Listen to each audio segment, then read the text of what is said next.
Good evening and thank you for joining us. By the time the big show started at 3 in the afternoon, Marina Park was already filled up with crowds of people ready to enjoy this year's Canada Day celebrations. The crowd was spread out between the main stage and the secondary stage, which saw local acts performing diverse styles of music and dance from a few of the many cultures that call Thunder Bay home. Luisa Costanzo, Supervisor of Cultural Development and Events for the city, took a moment to speak to us about the turnout. It's just a great opportunity to come out and spend time with your your neighbors, your friends. You get to be part of your community. Parking, definitely, we don't have any parking down here, so plan accordingly. But yeah, it's been a great day. Yeah, I'm having too fun. Like I saw so many of my friends from my school. I guess half of the kids are from my school, and I guess they're right. I like sprung out of bed this morning. I was really excited about seeing everyone out again. It's great for our community. The show at Marina Park continues into the evening with the last performer, Tim Albertson, taking the main stage at 8 p.m. Officials with Wekwudong Lodge, which supports First Nation people accessing healthcare in Thunder Bay, are continuing to push the federal government for help with their expansion plans. Wekwudong held a fundraiser barbecue earlier this week, but funding from Ottawa is crucial if the $45 million add-on will ever be a reality. A nonprofit which provides accommodations, meals, and transportation for Indigenous clients accessing medical care in Thunder Bay continues their calls for federal support. I don't know if the message isn't clear enough that we're in a crisis situation. I really don't know what the problem is, but we have had no response, and we've been trying for a year and a half now. The Wekwudong Lodge is looking to develop a $45 million add-on to their Balmoral Street facility and are doing what they can to raise money, including a barbecue fundraiser with vendors this week.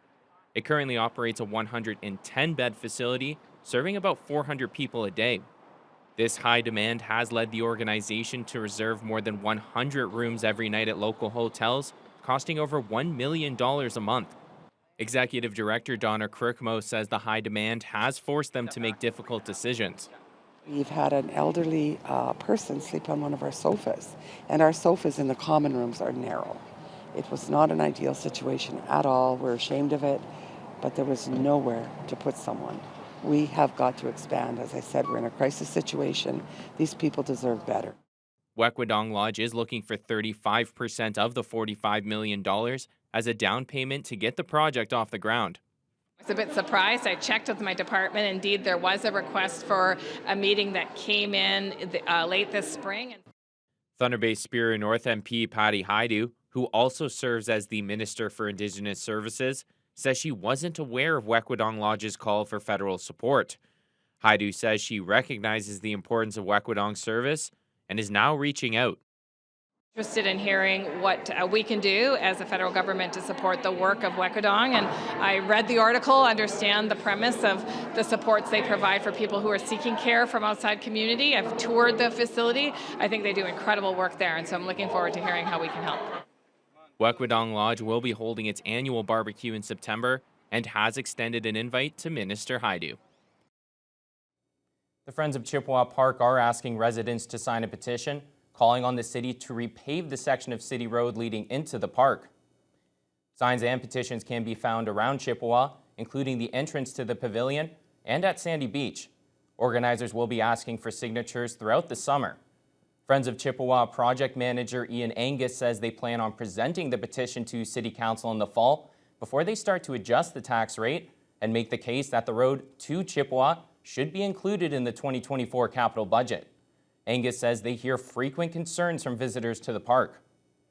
It has been decades since the road to Chippewa, the last 2 or 3 kilometers, has had major resurfacing. We get constant complaints from people who are out here about how bad it is. We're hearing that people aren't coming out because of the road. So we decided this summer, only at the park, to collect signatures that we'll present to council in the fall. City engineering officials confirmed the roadway heading to Chippewa is not on their 3-year list of future paving projects. More grants from the Northern Ontario Heritage Fund were announced on Thursday, this time in Terrace Bay. The MPP for Thunder Bay Atikokan, Kevin Holland, visited the Iguasabong Golf Club to reveal which organizations along the North Shore would be receiving Heritage Fund investments. Carl Langdon reports. Here in Terrace Bay today to announce $3.7 million in funding through the Northern Ontario Heritage Fund Corporation for 7 projects in the area along the North Shore in Thunder Bay Superior North. The funding is being spread among 7 communities, with Pictigong Nishnabeg, also known as Pick River, receiving the largest share. Over $3 million will be put towards a new covered rink and outdoor event space, along with an expansion to their existing community centre. The other projects are in Rossport, Scriber, Marathon, Nakina, and Terrace Bay, and aim to improve service offerings and create new jobs in those communities. The Heritage Fund is doing its job and really investing in Northern Ontario, and I'm always happy to make these announcements, and made a few this week, but it's a real game changer for small communities like Terrace Bay, and it's really exciting for me to be able to do that.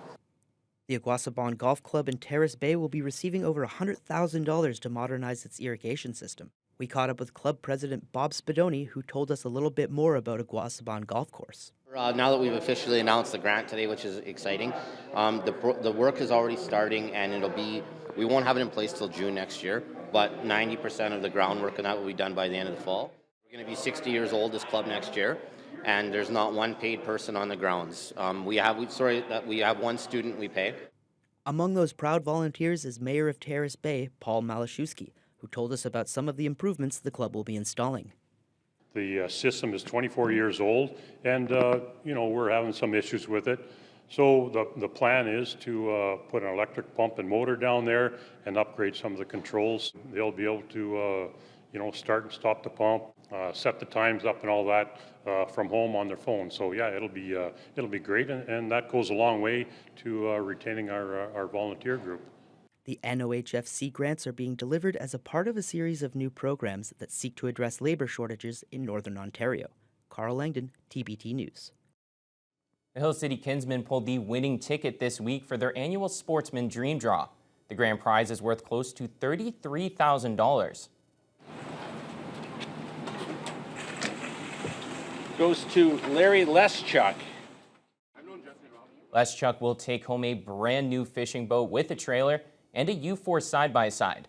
Last year, the Kinsmen raised over $52,000 for local charities, and this year, that total was closer to $60,000. The recipients include the George Jeffrey Children's Center, Our Kids Count, the Wilderness Discovery Camp, and the Thunder Bay Cadet Corps. The chair of the draw says it's an amazing way to impact the local community. And they all participated by helping out and selling tickets and committing every week and weekend since January to sell these tickets for us. And together as a team and collaboratively, we've been able to sell out and put a wonderful package together. And it's amazing what we can do with that funds and what they do with it as well.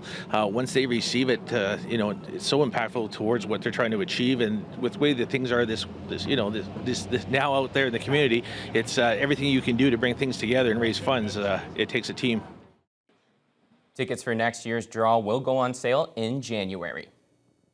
This year's Thunder City Rumble opened to a roaring success, with a crowd of attendees geared up to raise money in support of Our Kids Count. After a few days of rain, the sun came out in full force for this year's Thunder City Rumble. Over 170 classic cars were registered in this year's show, which Daniel Trevisanuto of Halfway Motors, who puts on the event, says is the Rumble's biggest turnout yet. Last year's event raised more than $30,000 for Our Kids Count. With more participants than ever, Trevisanuto expects to see even more money raised this time around. We're so blown away by the support from the automotive community here. They just keep showing up year after year, and it's just, a lot of the same people showing up, but every once in a while you get these new cars, this new thing to look at, and it's absolutely wonderful. I inherited the car 30 years ago from my father in Denmark. He died and left it to me. So I inherited that. My father had it for 20 years. I had it for 30 now. And I'm going to give it to my son after. Yeah, we were really happy, to add a little bit to the whole event. We've also, we've got a whole lot bigger this year as well. We brought out Tired Iron to show off all the work that they're doing. With the help of Thunder City Speedway, we're doing track ride-alongs. So we've got a couple cars out on the track, taking folks around for a couple laps to see what's going on. Happy Canada Day. Happy Canada Day to you too as well. Bye. The success of the event is no surprise, with many of the attendees having made the show an annual tradition and plenty of families spending Canada Day outside in the sun. Along with the car show, this year also featured tractors, a nod to the municipality of Oliver Papoonge.